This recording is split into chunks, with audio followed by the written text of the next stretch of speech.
The planet Valara 9 was one of the most peaceful worlds in the galaxy.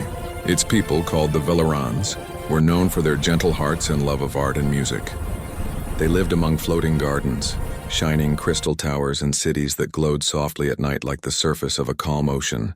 For thousands of years they had lived without war. They believed the universe was kind, that peace was the natural state of all intelligent life. But one morning, everything changed. It began with a strange silence on their communication networks. Satellites stopped responding. Space traffic above the planet disappeared one by one. Then the sky lit up with fire. Massive ships appeared above the clouds, dark, spiked vessels that blotted out the suns. The Valarans had no armies, no fleets prepared for battle. They were explorers, teachers, and healers.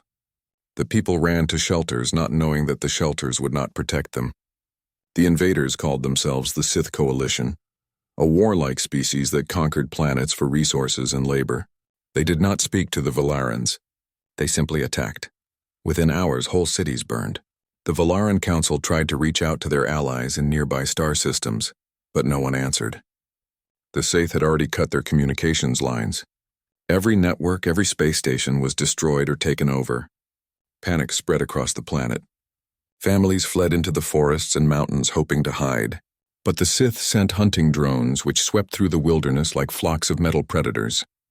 The Valarans had never known such cruelty.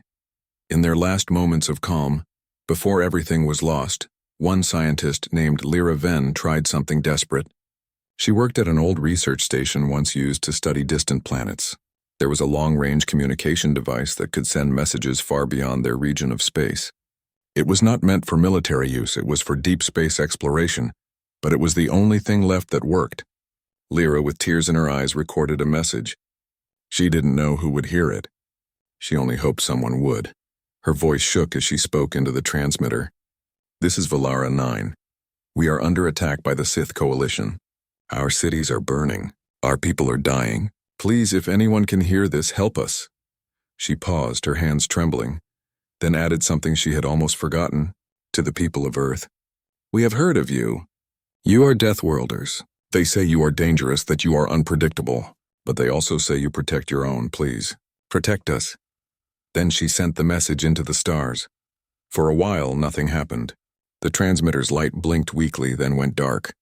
Lyra sat there in silence, surrounded by the hum of dying machines, wondering if she had just spoken her planet's final words. She thought of her family, of her young daughter hiding somewhere in the mountains. She whispered a small prayer that someone somewhere was listening. Weeks passed. The Valarans lost more ground. The Scythe began building camps, rounding up survivors. Some of the captives were forced to work for them, while others simply vanished. There were whispers of entire colonies wiped out overnight. The sky above Valara 9 was filled with black smoke. The suns barely shone through. Hope became a memory. Then, in a quiet corner of the Milky Way on a blue planet named Earth, a signal was detected. In a massive listening station in Alaska, a technician named Aaron Reed noticed a strange energy signature. It wasn't just noise, it was structured, encoded, and emotional. He played the message, and everyone in the control room went silent. They heard Lyra's voice, weak, breaking, desperate. When she said the word Deathworlders, the room filled with tension. They all knew what that meant. On Earth, humanity had changed. They were no longer just explorers. They were survivors of their own harsh history. They had learned through centuries of war, disaster, and struggle how to adapt and protect one another. The galaxy called them Deathworlders because Earth itself was considered one of the most dangerous planets known. Its gravity was strong, its storms violent, its creatures fierce. But it was this same planet that had shaped humanity into something powerful, something that refused to give up. When Lyra's message reached the United Earth Council, the leaders listened in silence. They had heard distress calls before, but this one was different. It wasn't just a plea for help. It was a voice calling for humanity. Within hours, military advisors, diplomats, and scientists filled the chambers. Some argued they shouldn't interfere. Valara 9 was too far and the Scythe Coalition too strong. Others said that if they ignored this call, they would be turning their backs on everything humanity had become. Commander Elena Ward was in the room that day. A veteran of several wars, she had seen humanity at its worst and its best. She stood up and said, "We know what it feels like to lose everything. We know what it's like to be ignored when we needed help. We won't let that happen to them." Her words cut through the room like a blade. Within minutes, the vote was cast. Humanity would go. The preparations began immediately. The Terran Defense Fleet, once built to protect Earth's colonies, was reactivated. Ships were loaded with supplies, weapons, and medical units. Thousands of volunteers, soldiers, engineers, doctors, and even civilians stepped forward. Many of them knew they might not come back, but none hesitated. Across Earth's cities, people gathered to watch the launches. Families waved goodbye, knowing those ships carried the hope of an entire world. As the fleet left orbit, news spread through the galaxy. Some alien governments mocked the humans, saying they were foolish to challenge the Sith. Others simply watched, curious to see if the so-called Deathworlders were as fierce as the rumors claimed. But humanity didn't care what the galaxy thought. They were answering a call for help, and that was enough. Meanwhile, on Valara 9, Lyra Ven sat in the shadows of a burned laboratory. She had begun to lose faith. Every day she saw fewer survivors. Every night the sound of explosions echoed in the distance. But then one night, while watching the dark sky, she saw something strange. Tiny streaks of light falling from orbit. At first she thought it was debris or meteors. But these lights moved with purpose, cutting through the clouds like falling stars. The ground trembled. A deep rumble spread across the valley. The Velarans hiding in the mountains looked up and gasped. The lights multiplied, forming patterns across the heavens. Then through the smoke, they saw the shapes of massive ships descending. Sleek, silver-gray vessels with glowing blue engines. The Sith radar system screamed warnings. Something was entering their airspace, something fast, powerful, and human. Down below, the Valaran survivors gathered in silence. No one spoke. They watched as the sky turned bright again for the first time in weeks.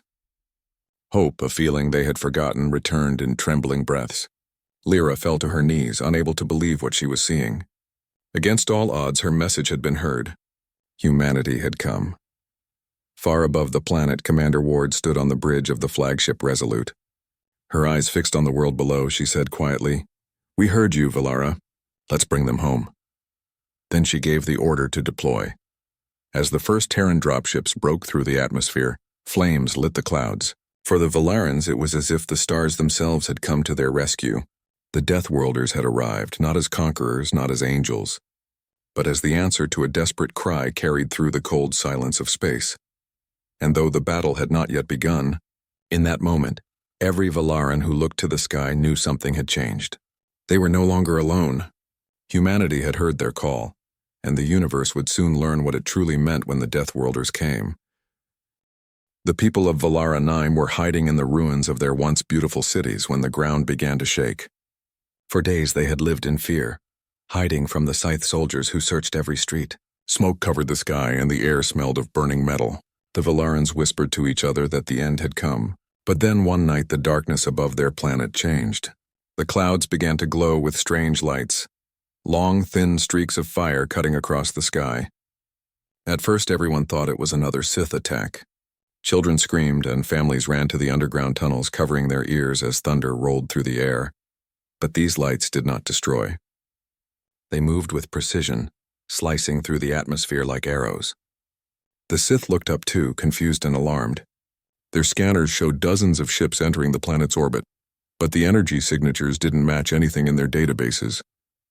And then, from the heavens, a voice echoed through every comm line, calm but commanding. "This is the Terran Defense Fleet. All civilians remain in cover. We are here to help." Those words spread like wildfire. The Valarans couldn't believe it at first. They had heard the legends.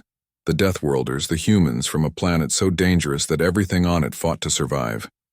Many species across the galaxy feared them, calling them reckless, wild, even barbaric.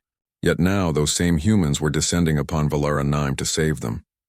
In the ruins of the capital city, Commander Elena Ward's ship, Resolute, touched down. The ground trembled as the landing thrusters fired, scattering dust and broken glass. When the ramp opened, the first humans stepped out into the smoke-filled streets. They wore dark armor with blue lights along their helmets, their faces hidden behind visors. Weapons hung from their sides, and each step they took was measured and steady. To the frightened Velarans watching from the shadows, they looked like walking storms. Commander Ward stood at the front of her squad, scanning the destruction around her. The once golden towers of Valara now lay in ruins. She spoke through her comms, her voice calm and firm. Teams Alpha and Beta, secure the perimeter. Gamma, search for survivors. We move fast. Let's remind the galaxy why no one should underestimate humanity. Her soldiers spread out quickly, moving with silent coordination. They were not just soldiers, they were engineers, medics, and rescuers, each trained to survive in the harshest environments. Within hours of landing, the humans had set up field hospitals and energy shields to protect civilians from Sith patrols. Their technology looked crude to the Valarans. Metal plates, worn armor, patchwork gear. But everything worked flawlessly. When the first group of Valaran survivors was found, they were weak and terrified. A young woman carrying her injured brother froze when she saw a human soldier approaching. His armor was scorched, his face hidden, and the gun in his hands looked heavy enough to break stone. She tried to run, but the man lifted his hands and removed his helmet. His face was tired, scarred, but his eyes were kind. "It's okay," he said softly. "You're safe now." That moment changed everything. Word spread that the Deathworlders were not monsters, they were saviors. The humans shared their rations, carried the wounded on their backs, and stayed awake through the nights guarding those who slept. One soldier gave his oxygen mask to a Velaran child when the air became too toxic, even though it meant he had to breathe the smoke himself. The Valarans had never seen anything like it.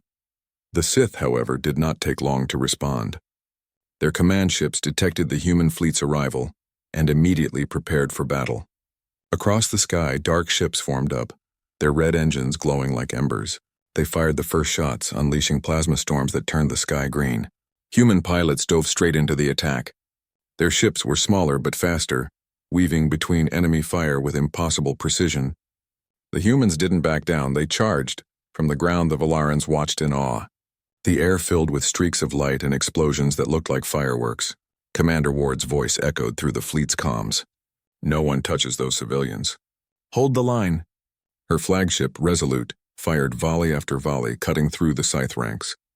One of the enemy cruisers broke apart and fell burning into the ocean. Cheers erupted from the hidden shelters below. For the first time in weeks, the Valarans dared to hope. But the battle was only part of the story.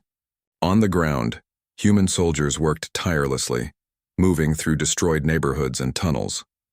They set up power generators and communication hubs. Drones hovered overhead, mapping safe routes. The humans' discipline was unmatched. They spoke little, worked quickly, and never complained. To them, this was just another death world. One more place where life fought to survive. A young Valaran boy named Kellen watched them in amazement. His father had been captured by the Sith, and he had given up hope of seeing him again. One day, he saw a human mechanic repairing a damaged transport. Curious, he approached and asked in a trembling voice, "Are you really from Earth?" The woman smiled, wiping oil from her hands. "Yeah, kid. A little rock full of storms and trouble. But it makes us tough." The boy asked, "Are you afraid of the Scythe?" She laughed. "Afraid? Maybe a little. But we don't let fear decide what we do." That conversation stayed in the boy's heart forever. The humans fought not because they believed they could win easily, but because someone needed them to. Every Velaran could see that now. The humans didn't see themselves as heroes. They just couldn't ignore suffering. After 2 days, the humans pushed deeper into the city, reclaiming ground street by street. The Scythe had more advanced weapons, but the Deathworlders had something stronger: their will to fight. They turned destroyed buildings into fortresses, using debris as cover. They moved in squads, always protecting each other, never leaving anyone behind. When a unit was pinned down by heavy fire, Commander Ward herself joined the front line, shouting, "No one gets left behind on my watch." Her troops followed her like lightning, breaking through the Sith position. The Velarans, hidden in the shadows, saw it all. They saw humans bleeding and exhausted, yet still refusing to rest. They saw them share water, laughter, and even songs in the middle of chaos. At night, when the city quieted for a few hours, the humans sat around makeshift fires, eating whatever food they could find. Some told stories of Earth, the deserts, the rainforests, the endless oceans. The Velarans listened, fascinated. How could such a dangerous world create people with such warmth? As the days passed, the Valarans began helping them. Guided by human engineers, they built shelters and carried supplies. They learned how to patch wounds, how to signal coordinates for rescue, and how to stand without fear. Humanity's courage became contagious. Even the weakest among the Valarans started to believe they could fight back. One evening, As the twin suns dipped below the smoky horizon, Lyra Venn, the same scientist who had sent the distress call, was brought to the human command base. Commander Ward met her there. Lyra couldn't find words at first. She simply stared at the humans in disbelief. "You came," she whispered. "You actually came." Ward nodded, her expression firm but kind. "You called for help." "That's what we do." Tears filled Lyra's eyes. They said no one would answer. That no one cared. Ward placed a hand on her shoulder. They were wrong. That night the humans lit a beacon in the heart of the city, a massive energy flare that shone high into the sky, visible across the entire hemisphere. It wasn't just a signal for the fleet, it was a message. To the Sith it said, "We're here." To the Valarans it said, "You are not alone." From their hiding places, survivors came out to see it. Children pointed to the sky, their faces glowing in the light. The humans stood among them, silent, watchful, weapons ready. In that moment, something powerful happened. The Valarans no longer saw Deathworlders as monsters or savages.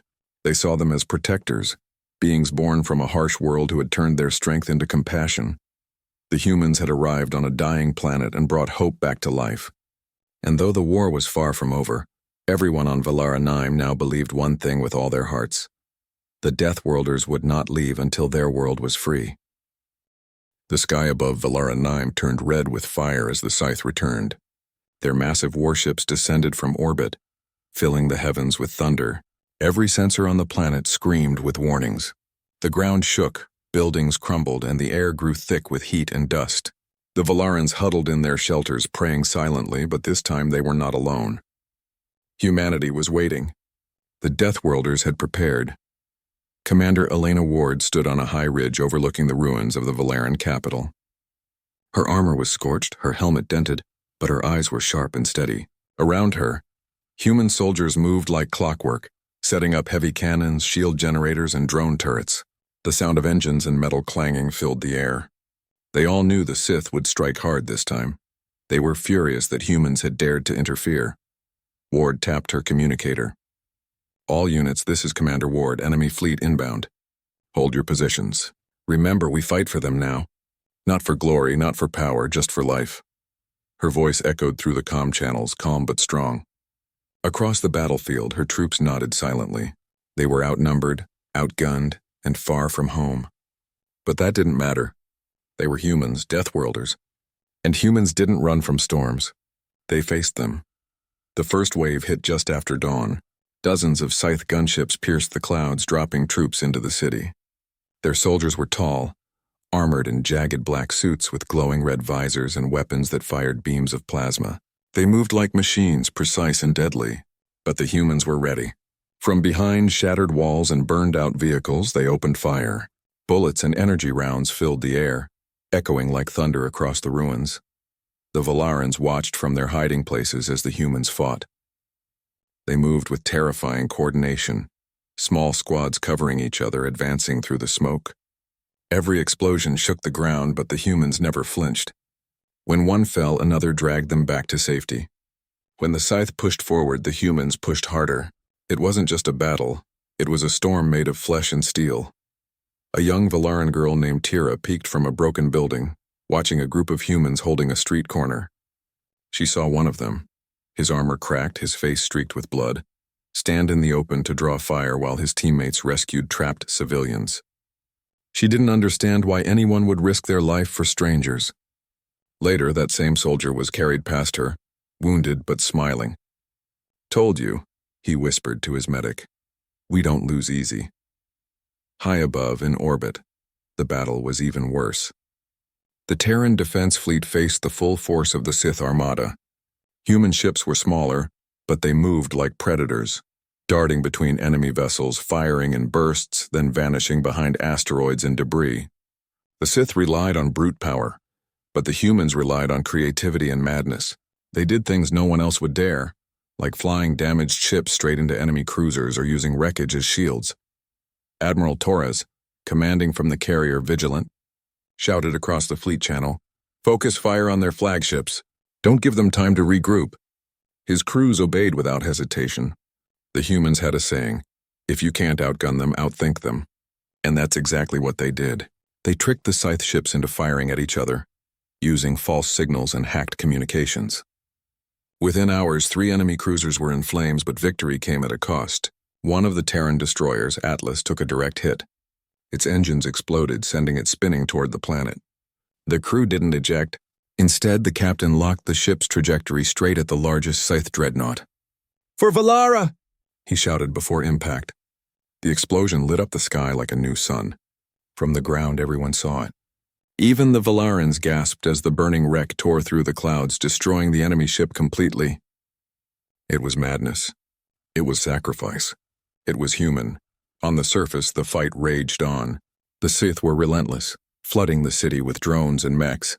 Commander Ward's troops held their ground inch by inch. Streets turned into battlefields, buildings into fortresses. Human engineers rerouted power from fallen ships to energize their shields. Medics treated the wounded right in the middle of the fight. When ammo ran low, soldiers scavenged from enemy weapons. They refused to fall. At one point, a massive Sith war machine, a towering mech with plasma cannons for arms, broke through the front lines. The ground quaked as it advanced, firing bolts of energy that melted metal and stone alike. Panic spread among the Valarans nearby, but then a human squad charged straight at it. Among them was Sergeant Mason, a heavy weapons specialist. "Cover me!" he yelled, sprinting through the debris with a rocket launcher on his shoulder. He dodged fire, sliding behind wreckage before standing tall in the open. He fired 1, 2, 3 rockets into the mech's chest. It staggered but didn't fall. Then, without hesitation, Mason ran forward and detonated his last explosive at point-blank range. The blast shook the city block. When the dust cleared, both the mech and Mason were gone. But the Sith advance had stopped. Commander Ward closed her eyes for a second, then spoke quietly into her comm. "He bought us time. Don't waste it." Her troops roared in response and surged forward, pushing the enemy back. Hours turned into days. The humans didn't sleep much. They fought, repaired, and fought again. The Valarans started joining them, not as soldiers, but as helpers. They carried ammunition, tended to the wounded, and guided the humans through hidden tunnels. For the first time in history, their soft, peaceful hands became part of a war effort.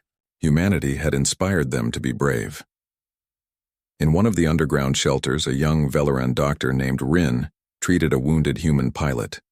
She couldn't believe how calm he was despite the burns on his arm. "You don't fear death?" she asked softly. He smiled weakly. "Fear? Sure.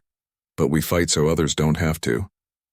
She looked at him, realizing the truth behind his words. The Deathworlders weren't fearless. They just refused to give in. As the battle reached its climax, the Scythe prepared one final strike. Their command ship began charging a planet-buster weapon, a massive beam capable of erasing an entire city in seconds. Commander Ward received the warning too late.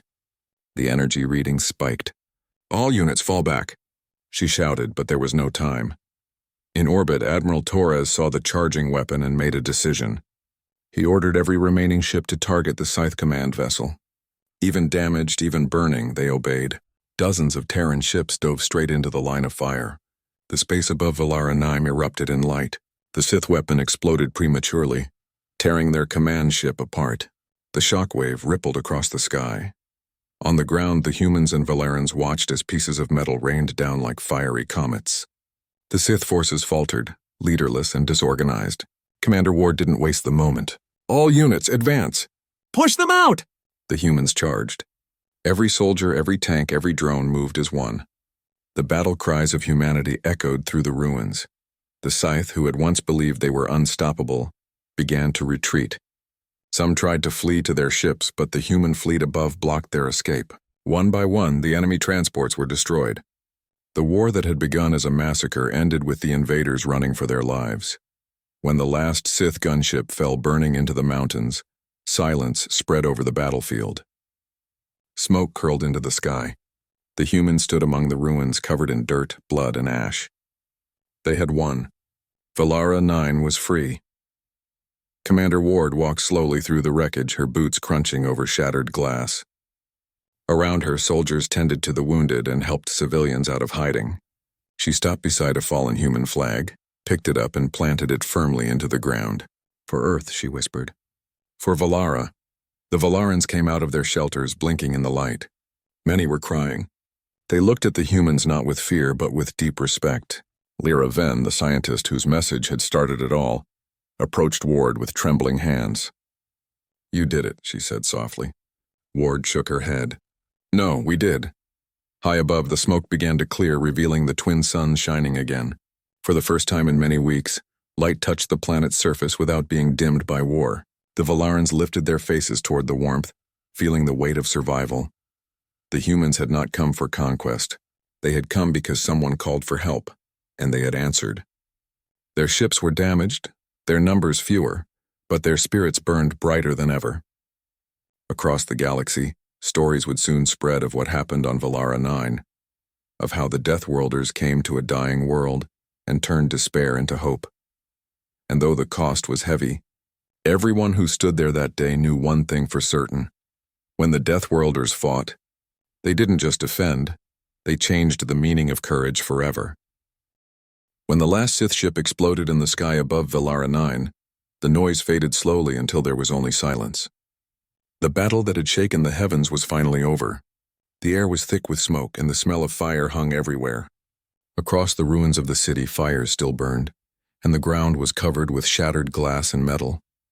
Bodies, both human and Valaran, lay side by side in the streets where they had fought together. The war was won, but victory came at a terrible price. Commander Elena Ward stood on a hill of rubble, her armor cracked and stained with blood. The wind blew softly through the destroyed buildings, carrying the faint sound of crying from the survivors. Her face was pale with exhaustion, but her eyes were steady. Around her, medics worked tirelessly, trying to save whoever they could. Some of the human soldiers were still searching the ruins, calling out names, hoping to find their missing friends. Others simply sat down on the ground, too tired to move, staring at the smoke rising into the fading light. For the Valarans, the sight of the battlefield was both heartbreaking and humbling. They had never seen such destruction before. Their once beautiful cities were gone. The shining towers and crystal bridges were nothing but ash and dust. But when they looked closer, they also saw something else, something powerful. Humans, those so-called Deathworlders, were moving among the ruins not as conquerors but as healers. They lifted the wounded, covered the dead, and gave water to those who were too weak to stand. They worked silently, their faces full of sorrow and determination.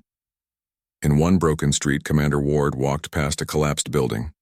She heard a faint sound, a child crying. She followed the noise through the debris and found a small Velaran girl sitting beside the lifeless body of her mother. The child's tiny hands were clutching a torn piece of cloth, and her face was streaked with dirt and tears.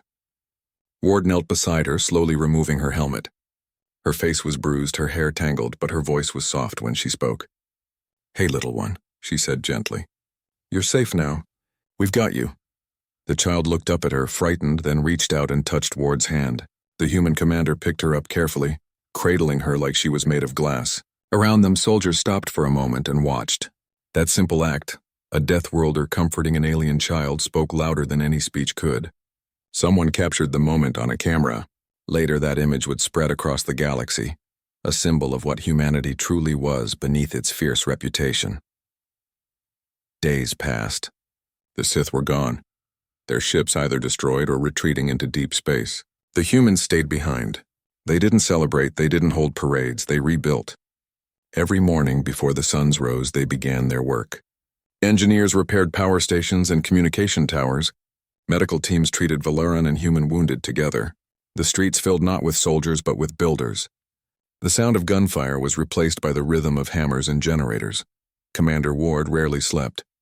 She spent her nights walking through the camps, checking on her people, talking to the Valaran survivors, making sure everyone had food and shelter.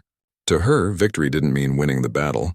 It meant making sure life continued afterward. One evening, she stood near a half-collapsed wall watching the sunset. Lyra Venn, the scientist who had sent the first distress call, approached her. "You could have left," Lyra said quietly. "You won the war. Why stay?" Ward looked at the horizon where the sky glowed orange and gold. "Because winning isn't enough," she said. "If we leave now, they'll come back. We have to make sure you can stand on your own again." Lyra nodded, tears welling in her eyes. "We used to think humanity was dangerous," she said. "We called you Deathworlders because we feared you." Ward gave a small, tired smile. "We are dangerous, but not to those who need us." The Valarans began working beside the humans, learning from them. They discovered that humans were not perfect. They argued, they made mistakes, and they carried heavy pain in their hearts. But they also had endless strength. A human engineer taught Velaran technicians how to build stronger structures using scrap metal and melted glass. A human medic showed Velaran healers how to create simple tools to save lives. Slowly, the two species grew closer, sharing food, laughter, and stories of home. One night as they sat around a campfire, a young Velaran asked a human soldier what Earth was like. The man smiled and said, "It's wild. It tries to kill us every day with storms, quakes, floods, and freezing nights. But it also teaches us something important. It teaches us how to survive, how to fight for what matters, and how to protect others." The Velarans listened in silence. For them, these humans were more than warriors. They were a living example of hope. But not everyone made it. The casualty list grew longer each day. Hundreds of humans had fallen during the battle, and many more were injured. Commander Ward personally attended every memorial service. She stood among the soldiers, never speaking much, just watching the flames rise as names were read. The Velarans joined too, lighting their traditional crystal lanterns and letting them float into the sky. Each glowing light represented a soul, human or Velaran, that had given everything for peace. The relationship between the two species deepened. When a group of Velaran children visited the human base to thank the soldiers, they brought flowers made from crystal shards. One small boy offered one to a soldier and said, "You came from a world full of storms to calm ours." The soldier knelt, speechless. No one had ever said anything like that to him. Even though the battle was over, danger still lingered. Some Sith patrols remained hidden in the mountains, attacking supply lines and stealing food. Commander Ward led missions to hunt them down, not for revenge but to protect the civilians. During one mission, her convoy was ambushed. A blast hit her vehicle, throwing her into the dirt. Her armor was torn and her arm was bleeding, but she refused to retreat. She picked up a fallen soldier's rifle and kept firing until her team arrived. Later, when her men tried to treat her wound, she brushed them off. "I'll rest when it's over," she said. After several weeks, Velaran 9 began to heal. The first lights returned to the cities. Fields were cleared for farming again. The people started rebuilding their homes, painting their walls with symbols of unity, humans and Velarans standing together. For the first time in months, laughter returned to the planet. Children ran through the camps, playing among the rebuilt streets. The humans smiled, watching them, knowing that their pain had not been in vain. Lyra Ven stood beside Commander Ward one evening as the twin suns set over the rebuilt capital. The air was warm and the scent of new plants filled the wind. "Do you ever regret coming here?" Lyra asked softly. Ward shook her head. "No. The cost was high, but if even one child gets to live because of it, then it was worth everything." Lyra smiled faintly. "You've changed how we see you. Before we thought Deathworlders were monsters. Now we know better." Ward looked at the glowing horizon. "We're not heroes," she said. "We just couldn't ignore a cry for help." That night she walked alone through the quiet streets. She passed human soldiers sitting with Velaran families, sharing food and laughter.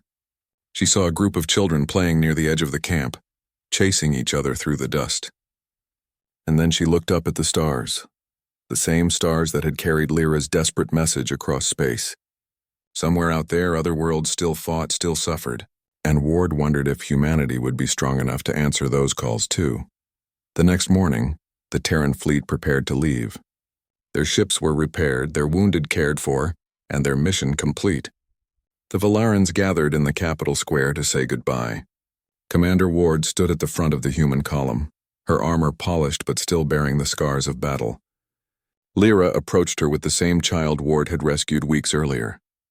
The little girl held out a small crystal pendant. "For you," she said softly. "So you remember us?" Ward took it, smiling gently. "I will," she said. "And when you're older, remember this, you're stronger than you think. Never forget that." As the humans boarded their ships, the Velarans watched silently. When the engines roared and the fleet rose into the sky, thousands of glowing lanterns floated upward with them. It was a sight that none of them would ever forget. From that day on, the humans were no longer called Deathworlders with fear. They were spoken of with respect, even love. They had fought like demons but healed like angels.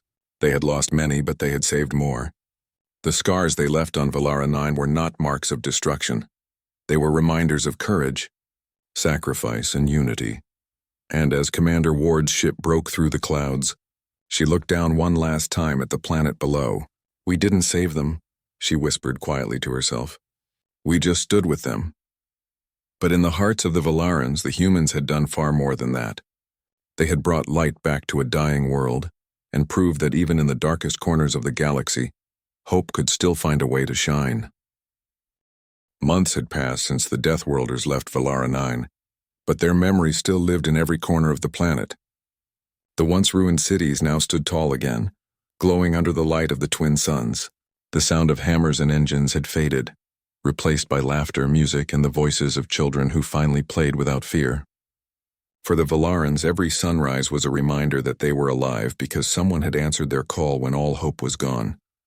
Lyra Ven, the scientist who had sent the desperate distress message, often stood on the balcony of the rebuilt research tower and looked at the stars. She remembered that terrible night when she thought no one would hear her. She remembered her trembling hands as she pressed send, never expecting a reply. And then she remembered the moment the humans arrived, the Deathworlders who changed everything. Every day since then she had worked to keep their promise alive. The Valaran Council, once divided and fearful, had changed too. Now they welcomed cooperation with other species. They shared their technology, offered help to nearby colonies, and opened trade routes to rebuild what they had lost. But most importantly, they kept an alliance with Earth. They called it the Pact of Dawn, a promise that if either world ever faced darkness again, the other would come. Far away on Earth, humanity had also changed. The war on Valara 9 had touched every human heart. News channels replayed the images of battle, the bravery of the soldiers, and the haunting photo of Commander Elena Ward holding the Valaran child. Across the world, people spoke of courage, unity, and the price of compassion. The word Deathworlder, once a term of fear used by other species, had taken on a new meaning. It became a title of honor. It meant protector. It meant survivor. Commander Ward had returned to Earth a hero, but she didn't see herself that way. When she stepped off her ship, reporters crowded around her asking how it felt to save an entire world. She only said, "We didn't save them. We stood beside them." Her words spread like wildfire. In the months that followed, schools, streets, and even starships were named after her fallen soldiers. But she herself disappeared from public view. She refused interviews and medals, spending her time visiting the families of those who never came home. One morning, she traveled to a small town by the sea. There, in a quiet cemetery, rows of graves stretched toward the horizon, graves of the Valara 9 veterans. She walked among them silently, placing a small crystal pendant on each headstone. It was the same kind of crystal the Valaran child had given her before she left. "So you remember us," the girl had said. And she did. Every face, every voice, every sacrifice, they were carved into her soul. Meanwhile, on Valara 9, the rebuilding continued. The Valarans had not only restored their world, they had transformed it. In the capital's central square stood a new monument. 2 statues, one human and one Valaran, standing shoulder to shoulder, holding a shared flag. At night, light from the stars reflected off the metal, making it look as though the 2 figures glowed with life. Beneath them were engraved the words, "In our darkest hour they came, and we rose together." The children of Valara 9 grew up hearing stories of the Deathworlders. They learned about Earth, a planet so harsh that it shaped its people into warriors and healers at once. They watched old recordings of the battle where human ships fought against the Sith with unshakable courage. And they dreamed, not of revenge or war, but of strength, of compassion, of standing for others as the humans had done for them. One of those children was the little girl whom Commander Ward had saved. Her name was Era. She lived now with a foster family, studying science and communication. Every night she sat by her window looking up at the stars. She often wondered where Commander Ward was, if she was still out there among the stars helping someone else. She promised herself that one day she would go to Earth and thank her again, not as a frightened child, but as someone strong enough to stand beside her. Years passed, and humanity and Valara 9 grew closer. Joint missions were launched, research projects began, and for the first time, humans and Valarans served together on the same fleets. The scars of war slowly faded, replaced by the bright future they had built side by side. The universe, which had once seen Deathworlders as monsters, now saw them as a symbol of hope.